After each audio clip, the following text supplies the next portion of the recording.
السلام عليكم، كنتمنى تكونوا بافضل الاحوال ان شاء الله وبصحه جيده. بالنسبه للفيديو ديال اليوم اللي غادي نشارك معكم وصفه لعلاج الكحه او السعال الحاد. هاد الوصفه طلبتوها مني بزاف نظرا لهذا الجو المتقلب، وكيف ما كتعرفوا اننا مقبلين على الشتاء، وفحال هاد الوصفات الطبيعيه فكنحتاجوهم بزاف في هاد الجو هذا اللي كيكون فيه البرد وكيكون الكحه، كيكون السعال، كتكون الزكام، يعني التهابات ديال الحلق. المهم هاد الوصفه شامله كتعطينا نتيجه رائعه بزاف لهاد المشاكل اللي كيكونوا عندنا، فنهائيا غادي نتخلصوا منهم بلا ادويه بلا سيرو بلا حتى شي حاجه.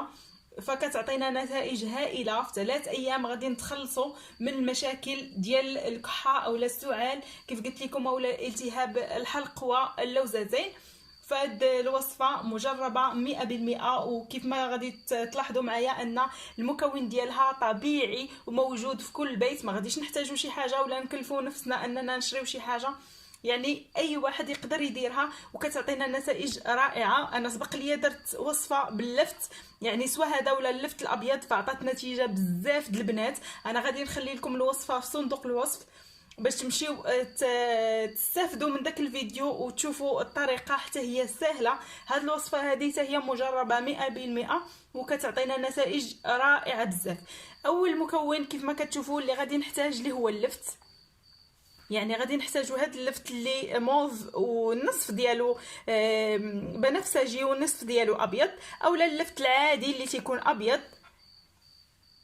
هاد اللفت هذا اللي كيكون ابيض على هاد الشكل هذا. المهم نتوما اللي عندكم اولا اللفت اللي متوفر يمكن لكم تحضروا به هاد الوصفه هذه.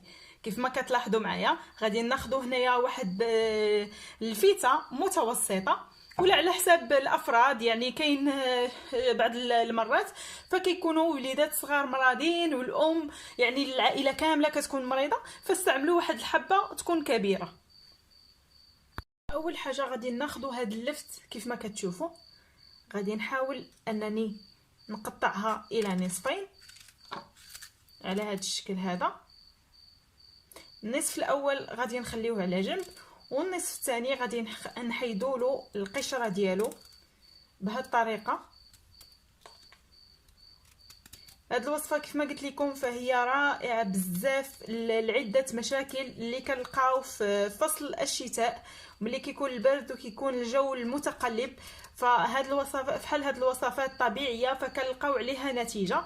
كيف قلت لكم بالنسبه لهاد الوصفات الطبيعيه فنتيجتها من اول استعمال غادي تلاحظوا واحد الفرق، والمده ديالها 3 ايام ما غاديش تدور بكم نهائيا الكحه او السعال. كيف ما قلت لكم كاع المشاكل ما غاديش يبقاو نهائيا.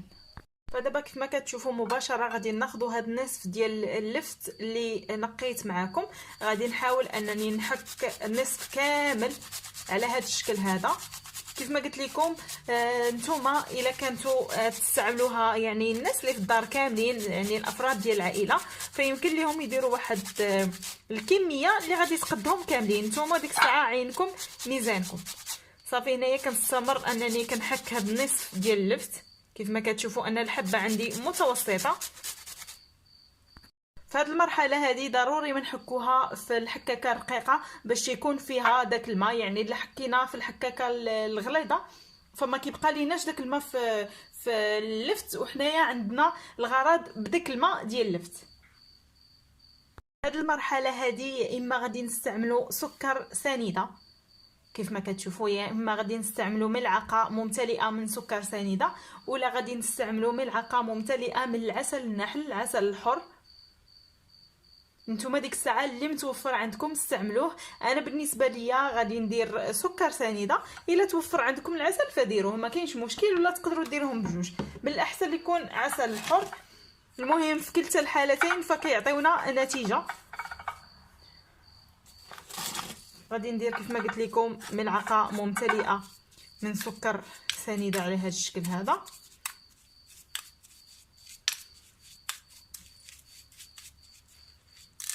ملي كنديروا السكر او العسل فكيعطينا الكميه كتبقى تزاد لينا اكثر.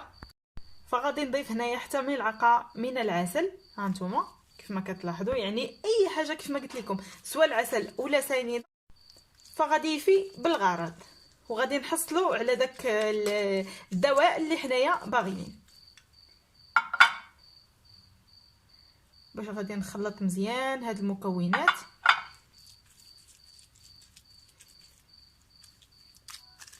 غادي نخلطهم وغادي نخليها على جنب حتى يطلق لينا داك السيرو اللي حنايا محتاجينه. هانتوما كيف ما شفتوا راه كيبدا يعطينا المفعول، يعني كيبدا يعطينا داك الماء ديال اللفت مع هاد العسل اولا السكر سنيده. هنايا اخر اضافه اللي غادي نضيف ليمونه اولا حامضه. غادي نضيف واحد القطرات. فالليمون اولا الحامض كيتعتبر انه معقم، يعني كنعقموا به اللثه ديالنا من الجراثيم والحلق والحنجره، وكيقينا من عده امراض اللي كتكون هكا حاده في الفصل ديال الشتاء. صافي هانتوما كيف ما كتشوفوا غادي نخليه على جنب. بالنسبه لهاد الخلطه ملي كنخلطوها وكنديروها بهذه الطريقه فكنخليوها على الاقل 3 ساعات باش كيعطينا المفعول ديالها جيدا. غادي نمر معكم لهاد نصف لفته اللي خليتها على جنب. بالنسبه للناس اللي ما بغاوش انهم يحكوا اللفت فغادي نعطيكم واحد الطريقه اللي حتى هي سهله انكم ديروها. كناخذوا القلب ديال اللفت على هذا الشكل هذا، كنبداو نحفروا بهذه الطريقه هذه.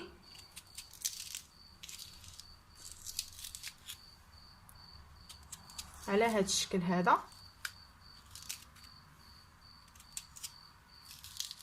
كنخويوها من الداخل. هانتوما كيف ما كتلاحظوا معايا سوا هاد اللفت هذا يعني داكشي اللي توفر عندكم.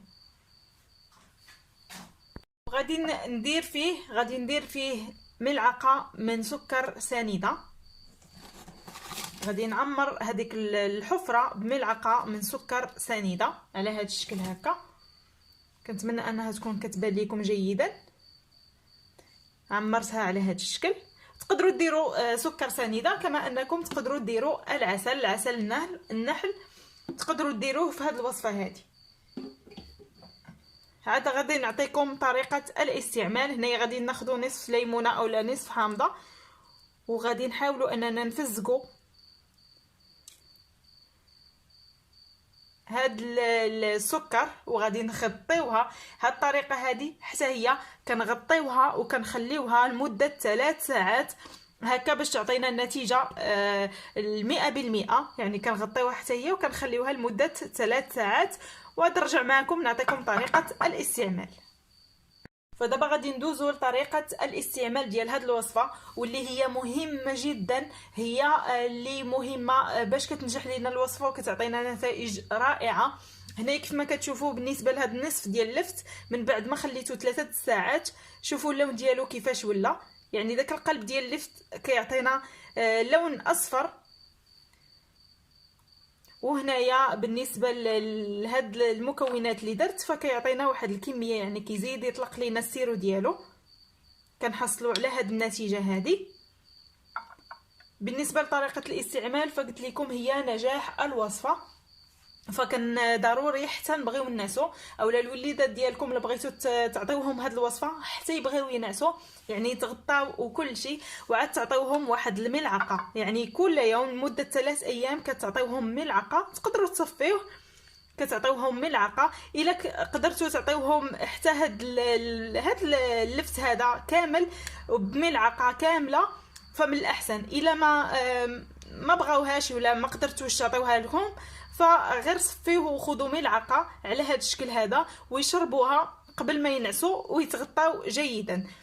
هاد الطريقه يمكن ديروها للصغار ولا حتى ليكم نتوما، يعني حتى تكونوا غادي تنعسوا عاد تاخذوا هاد الوصفه. ما تاخذوهاش نتوما مازال كتحركوا باش تنجح معاكم. وبالنسبه للطريقه الثانيه فحتى هي نفس الشيء. كتاخذوا هاد الماء هذا اللي حصلتوا عليه، يعني كديروه في هاد في المعلقه على هذا الشكل هذا وكتاخذوه ملي كتكونوا في الفراش، يعني مغطيين صافي، غادي تنعسوه، ما غاديش تنوضوا نهائيا. من بعد باش كتسخنوا وكتعطي المفعول ديالها هاد الوصفه. وصفتين سهله، ساهلين بزاف وكيعطيونا نتائج رائعه. كنتمنى انكم تجربوها وغادي تلقاو نتائج زوينه زوينه زوينه بزاف، وان شاء الله تنجح معكم. الى عجبكم الفيديو ما تنساوش تبارطاجيوه وتشتركوا في القناه. بالنسبه للناس اللي اول مره غادي يشوفوا القناه ديالي فكنقول لكم ما تنساوش الاشتراك والضغط على زر الجرس هكا باش يوصلكم كل جديد. دابا غادي نقول لكم السلام عليكم حتى الفيديو قادم ان شاء الله، تبقاو على خير.